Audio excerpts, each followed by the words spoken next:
2월 27일 58일차 365 대화를 위한 성경 통독 시간입니다. 오늘 읽으실 말씀은 여호수아 1장에서 4장까지고 묵상하실 본문은 여호수아 1장 1절부터 9절입니다. 말씀의 개요입니다.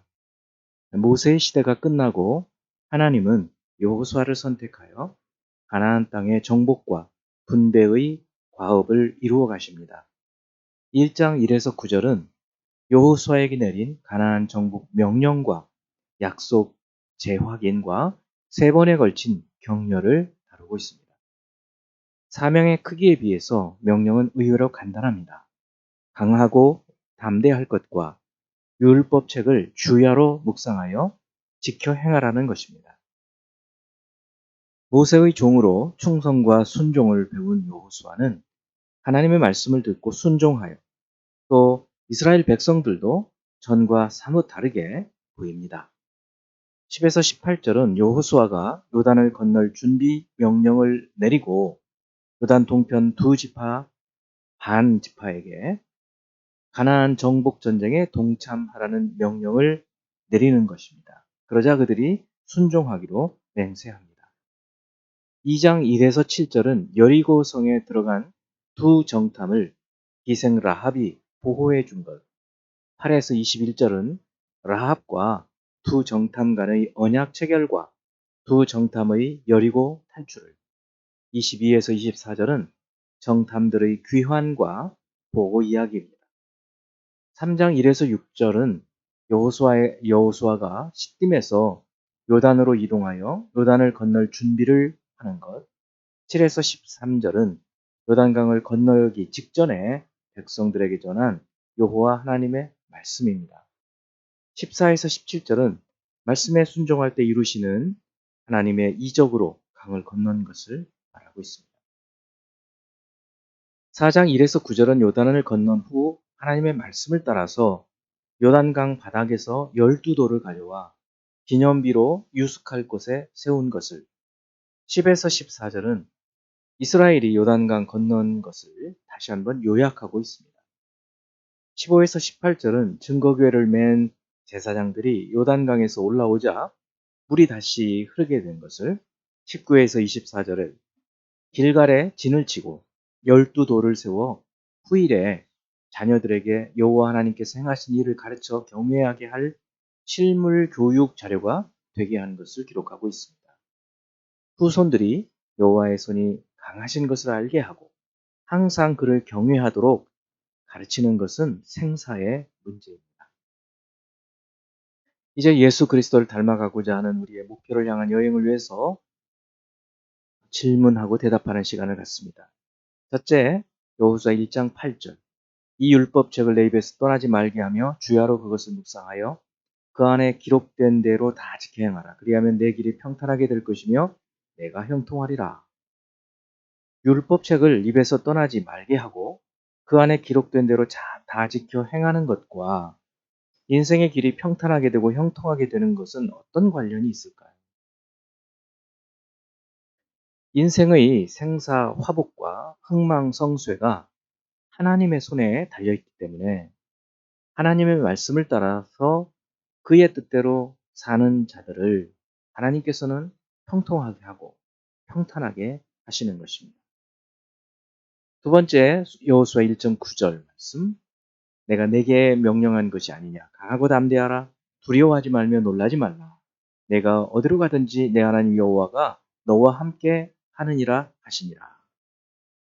하나님은 거듭 하나님의 사람들에게 사명을 맡기시고 계속해서 이 말씀, 담대하라, 두려워하지 말라, 내가 함께한다, 이 말씀을 하십니다.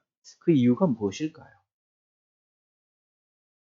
하나님의 사명을 맡아 행할 때 누구에게나 두려움이 생긴다는 것을 또 보여주고 있습니다. 그러나 그 일을 하나님께서 행하시기 때문에 하나님을 신뢰하면 두려워하지 않을 수 있음을 또 보여주고 있습니다. 세 번째, 여호수아 2장 9절. 말하되 여호와께서 이 땅을 너희에게 주신 줄을 내가 아노라. 우리가 너희를 심히 두려워하고 이 땅 주민들이 다 너희 앞에서 간담이 녹나니. 이것은 라합이 두 명의 정탐들에게 한 말이죠. 라합은 어떻게 이같이 말할 수 있었을까요? 여호수아 2장 10절에 라합이 한 말을 다시 한번 봅니다. 이는 너희가 애굽에서 나올 때에 여호와께서 너희 앞에서 홍해 물을 마르게 하신 일과 너희가 요단 저쪽에 있는 아모리 사람의 두 왕 시혼과 옥에게 행한 일, 곧 그들을 전멸시킨 일을 우리가 들었음이니라. 라합은 여호와 하나님께서 행하신 일을 듣고 믿음을 갖게 되어서 인격적인 하나님을 알고 그 믿음으로 이렇게 말할 수 있었던 것입니다. 네 번째, 여호수아 3장에 거듭 나타나는 언약궤, 여호와의 궤, 이것은 어떤 의미가 있을까요? 언약궤는 하나님의 임재의 장소입니다. 하나님의 구원의 언약의 증거인 십계명 돌판이 있고 이스라엘이 행진하여 이동할 때 언약궤가 그 길을 앞서 인도하였습니다.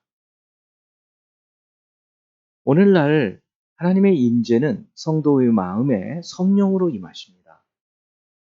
이스라엘이 광야의 길과 요단강을 건널 때 언약궤를 따라갔던 것처럼 우리도 성령의 이끄심을 따라야 모든 영적 전쟁에서 승리할 수 있음을 보여주고 있습니다.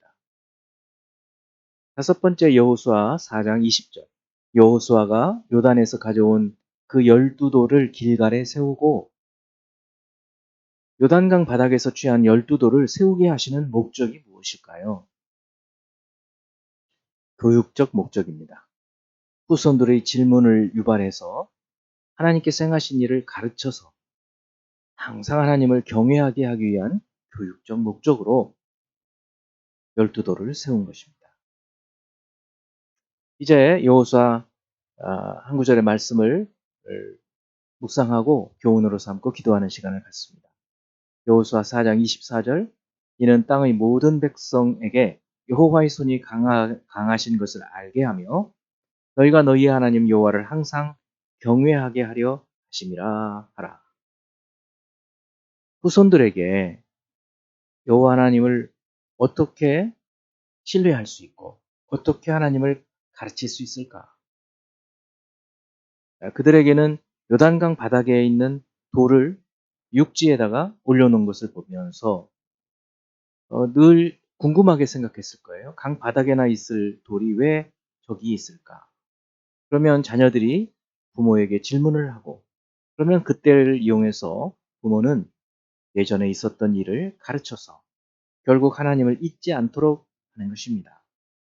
우리 부모들이 자녀들에게 해야 될 일이 바로 이런 것들이라고 생각이 됩니다. 기도합니다. 사랑하는 하나님 아버지, 이제 결국 여호수아를 통하여서 하나님께서 약속하신 그 약속의 땅을 얻게 하시고 먼저 그 일들이 하나님께서 행하신다는 것을 백성들로 하여금 알게 하셨던 것처럼 그리스도 예수를 믿음으로 우리가 구원을 얻는 것을 저희들에게 알게 하시고 그 이후에 우리의 삶이 하나님의 손에 달려 있다는 것을 깨닫게 하시기 위하여 이 모든 말씀을 주심을 깊이 감사를 드립니다. 우리의 대장 되시는 예수 그리스도를 따라서 승리하며 사는 저희들의 삶이 되게 하여 주옵소서. 예수 그리스도 이름으로 기도합니다. 아멘.